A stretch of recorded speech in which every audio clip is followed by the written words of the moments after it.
तो कुछ लोगों को बड़ी तकलीफ़ है कि मैं सोशल मीडिया पे अच्छे कोट्स शेयर करती हूँ, अच्छी चीज़ें बताती हूँ या फिर कुछ भी जो मुझे लगता है कि लोगों को पता होनी चाहिए। तो उनको लगता है कि मैंने अपनी लाइफ़ के कुछ फ़ैसले ठीक नहीं लिए तो मैं किसी को अच्छी बातें नहीं बोल सकती।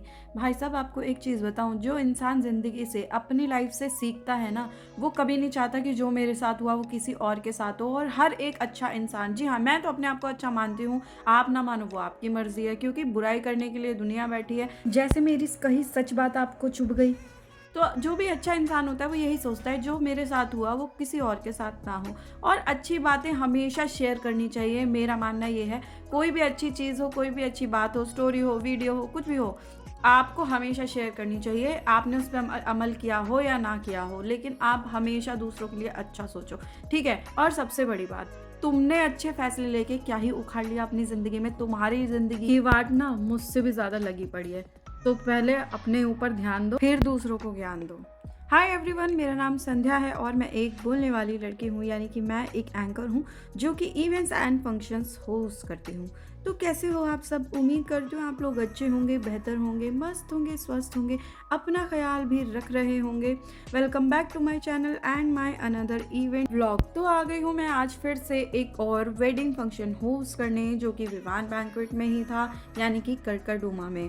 और ये है मेरा आज का लुक, क्योंकि गर्मी इतनी ज़्यादा हो रही है तो वेडिंग के फंक्शन में वैसे हम लोग थोड़ा सा हैवी ड्रेसेस कैरी कर लेते हैं, बट मेरा मानना अभी ये है कि ड्रेस जो है ना अच्छी और स्टाइलिश होनी चाहिए। नो मैटर वो हैवी है या लाइट है, बस अच्छी लगनी चाहिए। यहाँ पर मैं पहुँच गई थी और कॉफ़ी वगैरह भी पी ली थी। उसके बाद हो गया है मेरा हमेशा की तरह अपना काम स्टार्ट करने का टाइम, यानी कि परफॉर्मेंस स्टार्ट हो गई है। पहले मैंने इंट्रो कर लिया था, मैं स्टेज पे जाके अपना काम फिनिश कर लिया था। उसके बाद परफॉर्मेंस स्टार्ट हो गई। देन हम लोग वेट कर रहे थे ब्राइड ग्रूम के आने का। बीच बीच में थोड़ा सा एक्टिविटीज़, थोड़ा सा एंटरटेनमेंट जो भी हम लोग करते हैं अपने तरफ से, वो सब हम कर रहे थे। वैसे तो हर फंक्शन में ही टाइम लग ही जाता है, मतलब कि 5 से 6 घंटे या कभी-कभी 7 घंटे, 8 घंटे भी हो ही जाते हैं। बट हमें ऐसा लगता है कि वेडिंग के जो फंक्शंस होते हैं ना, उसमें थोड़ा-सा लेट हो जाता है, क्योंकि ब्राइड ग्रूम की एंट्री लेट होती है, उसके बाद जयमाला लेट होती है। तो कोई-कोई लोग होते हैं, कोई-कोई जो फैमिलीज़ होती हैं वो जल्दी टाइम से आ जाती हैं, जो मुहूर्त का ध्यान रखते हैं, जो टाइमिंग का ध्यान रखते हैं उनका। वरना तो मोस्टली आजकल सब कोई आउट ऑफ टाइम ही चल रहे हैं, मतलब कि टाइम से अलग ही चल रहे हैं। टाइम पूरा निकल जाता है तब उन लोग के सब कुछ जो रिचुअल्स होते हैं, जो भी है सब कुछ होता है। जयमाला भी बहुत ज़्यादा लेट होती है, बहुत ही ज़्यादा लेट, बट क्या ही कर सकते हैं। हम तो अपना काम करने गए हैं तो काम करके ही लौटेंगे।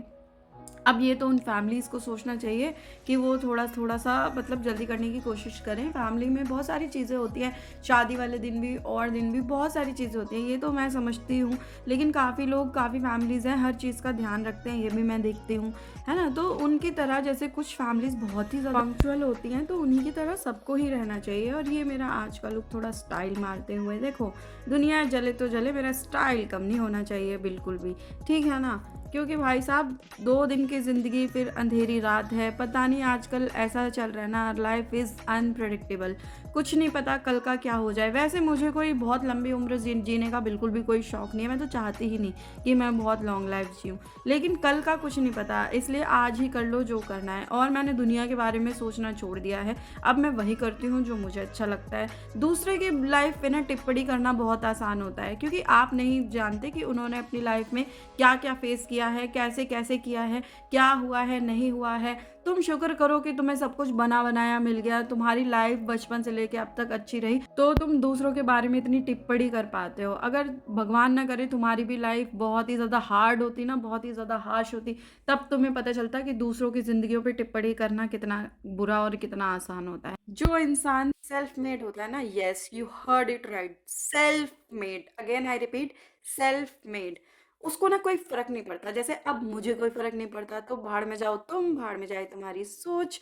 लेकिन तुम्हें जवाब देना ज़रूरी था, क्योंकि बहुत बड़ी गलतफ़हमी में जो रहते हो तुम, इसलिए। तो यहाँ पर हो रही थी जयमाला, और जयमाला हो चुकी है। और ये मेरा कोई एटीट्यूड नहीं है, ये मैंने ज़िंदगी में पाया है, अचीव किया है अपने हार्ड वर्क और मेहनत से। तो यहाँ पर मैं अपनी लास्ट वीडियो बनाते हुए, तो क्योंकि इसके बाद मुझे स्टेज से निकलना था, ये वीडियो एक्चुअली व्लॉग के लिए नहीं बन रही थी। ये वीडियो बन रही थी एक्चुअली बहुत ही बढ़िया-बढ़िया रील्स के लिए, जो कि मैं ब्लॉग में भी फिर डाल ही देती हूँ। और अभी तक आपने मेरे चैनल को सब्सक्राइब नहीं किया है तो कर लीजिए, फेसबुक पेज को भी फॉलो कर लीजिए एंड इंस्टाग्राम अकाउंट को भी फॉलो कर लीजिए।